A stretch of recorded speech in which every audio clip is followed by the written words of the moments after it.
I share from the book of Genesis, chapter 13, verses 1 to 8, and I was sharing about managing conflict from the biblical perspective. I would like to paraphrase what I said about Abraham and Lot. And Genesis chapter 13, verse 8 says, "And so Abraham said, let's not have any quarreling between you and me, or between your herdsmen and mine, for we are close relatives." I would like to talk about marriage and family, and experiencing and managing conflict in a family setup. One of the key words that Abraham says that there's no need that we fight. There's no need for conflict between me and you because we are relatives. Just want to pick out this important history of conflict. And we say that conflict between people who love each other is a mystery. We don't know the reasons why people who love one another, who enjoy one another, end up fighting. Kindly remember and recall the first day of your love. You enjoy one another, you used to miss one another, but soon after marriage, conflicts began. The coexistence of conflict and love as personal human being from the creation of humanity. We expect love to be a unifying factor, but when we see many marriages today, love is not a unifying factor in many marriages today. Couples or spouses fight because we want to retain our identities. There's a conflict in our midst because of our needs or our individual needs. There's also issues of wants and there's issues of the past while loving each other.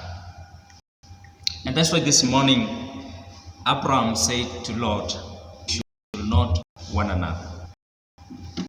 Paradox that the move in this context is more likely that many marriages and many families today, and especially at this time of pandemic, that we are conflict. And that's why we want to learn together as a family the power of conflict. One of the things that we need to first learn is that conflict is natural. Conflict changes and will not represent a relationship. If you are in conflict in this season, it doesn't mean that you are in crisis. Let us understand that there are three kinds of materials which works in our own life. Whenever there's a conflict, it is good that we understand these three raw materials. The first one is things in common. There are things that both of you like, both of you enjoy, both of you are experiencing. And then there's the differences, and these differences can be complementary. And I believe that is another step whenever we are trying to understand what conflict is. And the third one is the difference between the two of us, the difference that there is no any complementary. The first one are the common things. The second one are the differences with complementary. And the third one are the differences without complementary. If you are going through marital conflict, if you are going through conflict in your relationship, you must categorize them into three: the common things, different things with commonality, and different things without complementary. So when we move closer to each other, in any relationship, in our marriage, in our family, as we come closer to one another, the three differences become a disagreement. And this is where conflict is whenever we come close to one another. And I believe Abraham employed the three raw materials which work in our marriage. He says we should not quarrel, we should not fight, because both of us are relatives. Today, if we want to experience and overcome conflicts in our lives, we must understand that there are two types of conflict. There is what we call the basic conflict and non-basic conflict. Basic conflicts are things to do with the marital roles. Basic conflicts are things to do with the function of marriage. Basic conflicts are things to do with the provision, the food, the provision to the family. Basic conflict has to do with rearing of children, bringing up of the family. It has to do with the sexual relationship. And if you are in conflict today, then you must ask yourself what type of conflict I'm in. Do you have a basic conflict or you have non-basic conflict? Non-basic conflict is a second type of conflict. And this type of conflict do not strike at the heart of relationship. Remember, basic conflict strike at the heart of relationship. This is where you find divorce, this is where you find separation, and this is when people living apart and hurting one another. Non-basic type of conflict does not strike at the heart of relationship. For example, a spouse can change a job or can do something else and it can't affect. But it affects the family if it's not discussed, but it's not really strike at the heart of relationship. When a husband rejects the role of providing to the family based on certain reason, but it may not strike to the heart. The question about the frequency of sex, resolution in non-basics is, so that's why today at this hour, this moment, how do we handle conflict? How did Abraham in this text handle conflict? The first thing that Abraham did was that he dealt with anger. If you want to handle any conflict, the most important thing is for you to handle anger. Differences lead to anger. Remember the three natural laws: the commonality, the difference, and difference without commonality. The differences in any conflict is because of the anger. And anger transforms the differences into fight. Anger transformed the differences that we had. Remember, conflict is as a result of the differences that we had. It creates tension, division, distrust, and fear. So the most important thing is to handle care. That's why we say in marriage and family, many couples go through what we call love, anger cycle. Love, anger cycle. Love, anger cycle is whereby when a spouse wants to get close to you, to each other, they experience conflicts because the person who was getting closer is rejected when one attempts to get closer to one another. So he responded to one another because of rejection when he wants to get closer. After a short while, they responded back again by trying to get closer to each other, and they experienced conflict in it. So that's why it's very important, and Abraham has given us a very key factor that let us not fight, let us not have conflict, because we are clear. We withdraw from negative marital interaction, and women are more likely to pursue a conversation of conflict. That's why we say women can be able to pursue conversation of conflict. Typically, women are more aware of the emotional events more than men, and about the emotional events that occur in a relationship more than a man. So, if we want to manage conflict in our family, there are so many issues, but I want to bring three things. The common conflict in family, the common conflict in marriage. One of the first common conflict is sex, and the other one is money, and the third one is housework. So those are the three major conflicts that people experience through marriage and family. It's about the sex, it's about the money, and it's about the housework. Disagreement about sex always leads to fight. There's indirect fight about sex, and people use sex as a scapegoat for non-sexual problems.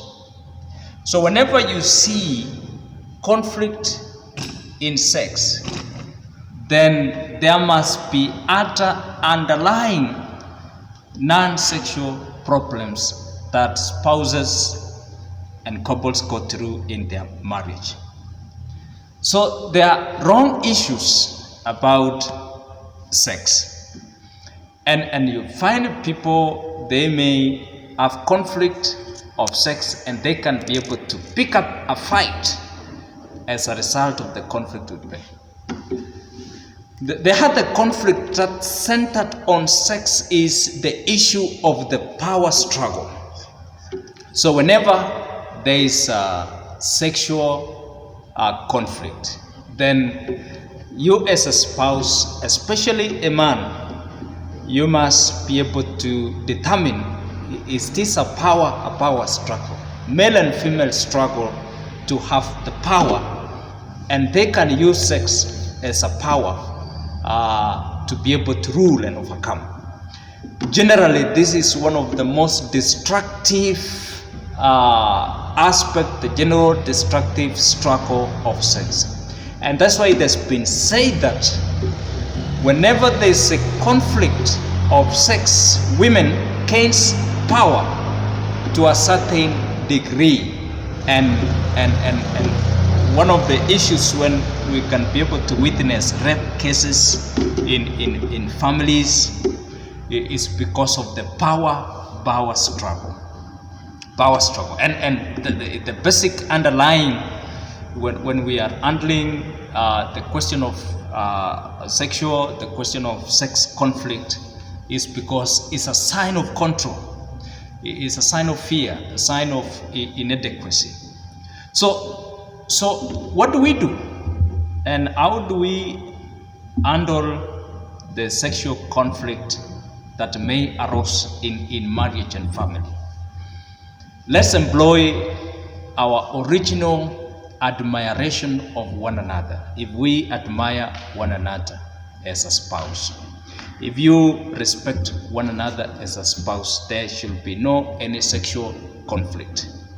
If you develop trust and self-esteem and grow more confident and establish one another by building, then we can be able to use sexual life in a very more constructive and more blessings to family.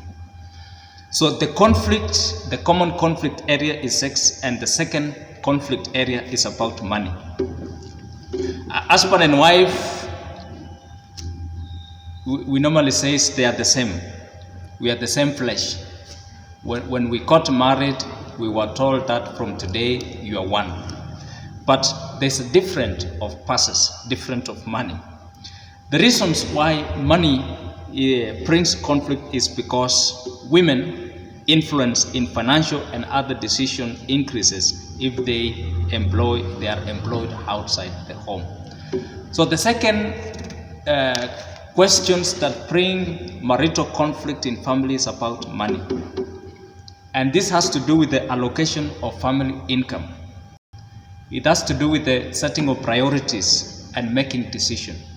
Allocation of family resources, allocation of family. What do you do with money? Where do money cost? How do you budget for that money?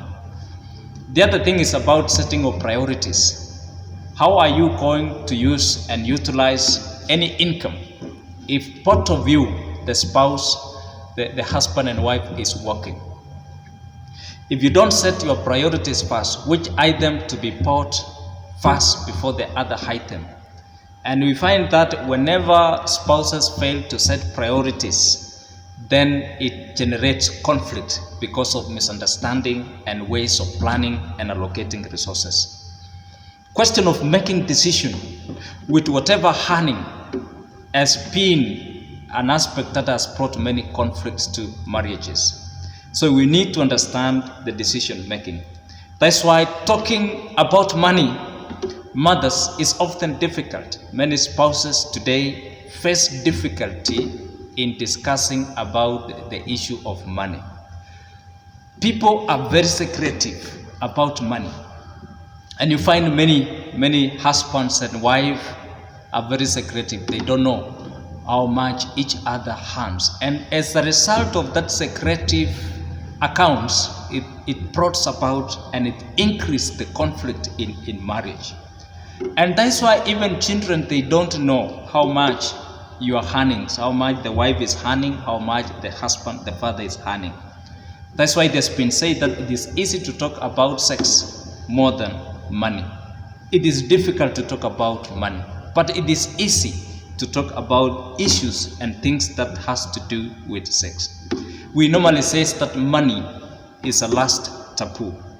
So because of what? The society is obsessed with money.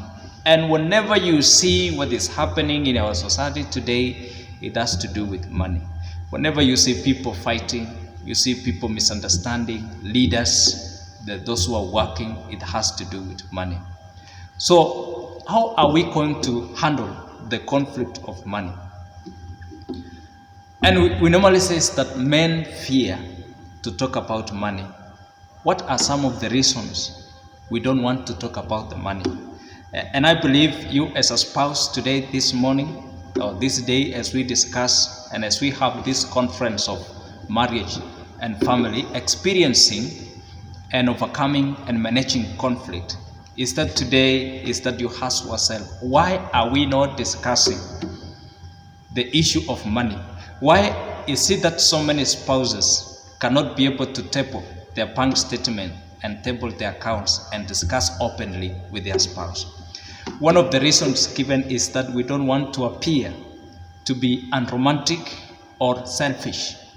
And people hide. Money becomes a secretive weapon that we use to fight one another, because whenever we discuss about money, we feel like it's unromantic and also it's selfish. The question of gender roles make it difficult for women to express the feelings about women, because they tend to think that it is men who are supposed to give. Men are supposed to be able to provide for the money. So gender role has become another reason why money is so secretive in discussion. And finally, men tend to make more money than women. And that is the reason that it brings conflict in marriage, because women tend to think, or men also tend to think, that we make more money than women. And I believe those two major areas, if we handle very well on how we can be able to manage our resources and to manage the questions of money in our family, I encourage you this morning to be able to set your priorities, your allocation and decision about money, and it can be able to solve so many conflicts that are being experienced in marriage today. The third area of conflict, I measure it into three. There are so many conflict areas, but the three major ones, that is money, sex, and housework, always bring conflict. One of the most significant issues that couples face, one of the most significant issues that spouses face, is something to do with housework. Let us think today that so many of our fights, so many of our conflicts has to do with